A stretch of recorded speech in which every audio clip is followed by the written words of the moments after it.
Hi friends, welcome to our channel. నేను మీ హేమ సతీష్. ఈరోజు కొబ్బరికాయ మామిడికాయ పచ్చడిని ఎంతో క్విక్గా మరియు ఎంతో టేస్టీగా ఎలా తయారు చేసుకోవాలో చూద్దాం. ముందుగా బాండి పెట్టుకొని అందులో 1 టేబుల్ స్పూన్ పల్లీలను వేసుకొని దోరగా అయితే వేగించుకోవాలండి. చాలా మాడిపోకుండా అయితే వేయించుకోండి. ఇలా వేయించుకున్న పల్లీలని ఒక మిక్సర్ జార్లో వేసుకోవాలి. అదే బండిలో తుంచిన పచ్చిమిర్చిని 10 తీసుకొని అవి ఫ్రై చేసుకోవాలి. మాడిపోకుండా అయితే ఫ్రై చేసుకోవాలి. ఎటువంటి ఆయిల్ అనేది యూజ్ చేయకుండా వేసుకోవాలండి.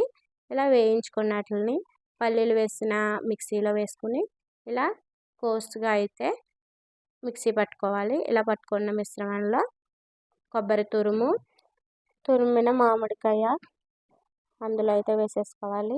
కట్ చేసి పెట్టుకున్న కొత్తిమీర, తగినంత సాల్ట్, 1 టేబుల్ స్పూన్ జీలకర్ర వేసుకొని కొంచెం వాటర్ అయితే వేసుకొని ఇలా అయితే మిక్సీ పట్టేసుకోవాలి. దీన్ని మిశ్రమాన్ని ఒక గిన్నెలోకి అయితే తీసేసుకొని తాలింపు అయితే రెడీ చేసేసుకోవాలి. గిన్నెలో అయితే ఆయిల్ వేసుకొని ఆయిల్ హీట్ అయిన తర్వాత ఆవాలు వేసి ఆవాలు అయితే చిట్లనివ్వాలి. చిట్లిన తర్వాత అందులో కొద్దిగా జీలకర్ర, ఎండుమిర్చి, కొద్దిగా కరివేపాకు వేసుకొని ఫ్రై చేసుకోవాలి. దాంట్లోనే చిటికెడు ఇంగువ కూడా వేసుకొని బాగా అయితే పోపుని ఫ్రై చేసుకోవాలి. అంతే.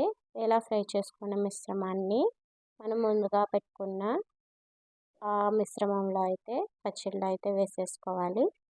అంతే, ఎంతో టేస్టీగా ఉండే కొబ్బరికాయ మామిడికాయ పచ్చడి రెడీ. చాలా సింపుల్గా 10 నిమిషాల్లో ఎంతో ఈజీగా అయితే తయారు చేసుకోవచ్చు.